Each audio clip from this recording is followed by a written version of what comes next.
Our story begins in 2013 when we knew that it was time for a baby, and we had had numerous prophecies and words, and we just knew for sure that it was time. We had just bought a house and we were ready, and so pretty soon after that I got pregnant. The first part of the pregnancy was pretty smooth. Everything kind of just felt like it was perfect timing and everything went great. We had a 12-week ultrasound and got to see the baby and hear the heartbeat, and everything was great. 13 weeks had the all clear from passing through the safe zone into the safe zone. At 15 weeks, I had a sudden sharp pain and 1 drop of blood.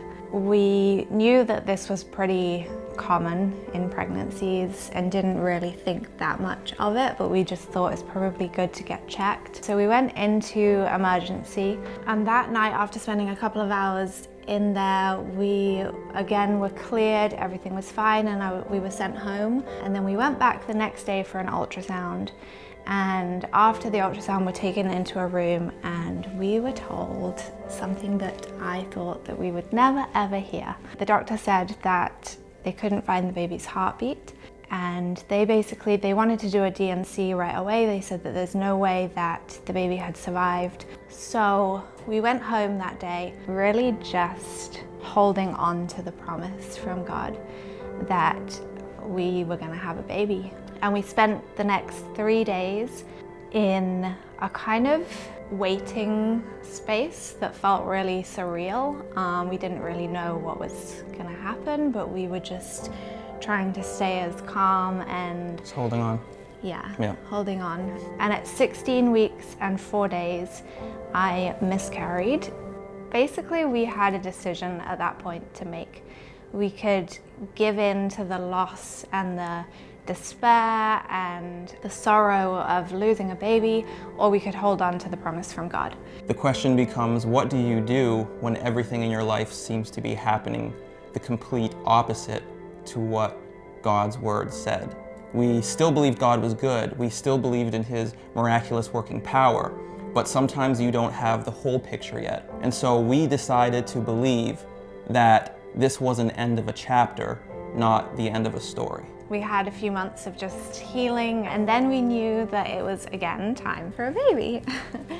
So, because we had the word, we had the promise. Yes. We weren't gonna quit. Yeah. So the second pregnancy, everything was different from the beginning. Extreme. It was like from the moment that I got pregnant, I was sick. I was throwing up 20 plus times a day. I was pretty much unable to do anything. By 10 weeks, I was in the hospital and diagnosed with HG. It is severe chronic sickness that basically is from the beginning right up until birth in pregnancy. Causes dehydration, malnutrition. Nausea though. On an extreme scale. At 15 weeks, my progesterone level dropped drastically, and I was put on a miscarriage watch. They didn't know if it was enough that it would sustain the pregnancy, and so I went on hormone supplements. There was just thing after thing after thing that came against this.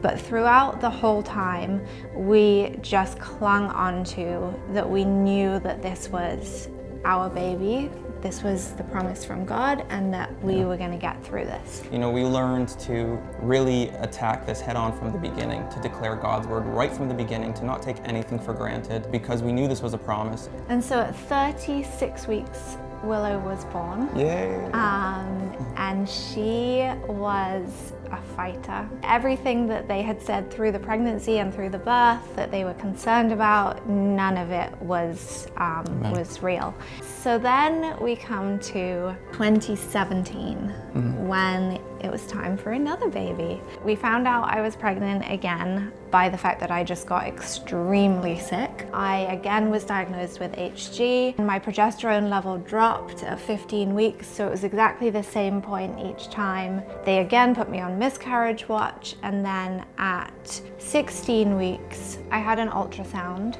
The doctor told us that the umbilical cord had separated and was hanging on by a thread and had developed a blood clot. So everything that the baby gets at this point comes through that. They didn't know if the baby was getting anything. I remember the appointment with the doctor when they told us about this. He said, "I'll see you in 2 weeks if you're still pregnant." We left the doctor's office, again, just absolutely determined that we were gonna fight this, that we knew that nothing was gonna happen to our baby.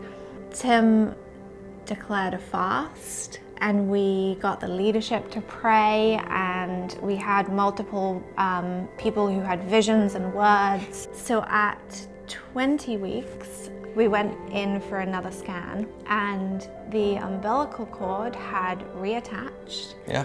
The blood clot had completely vanished. And we weren't surprised. No. Because we knew. And that was the difference this time. We weren't going in there in fear. We knew absolutely God was going to do this for us. It was totally as if it had never happened. She hadn't missed anything. She was growing on target. She had developed everything that she needed to develop.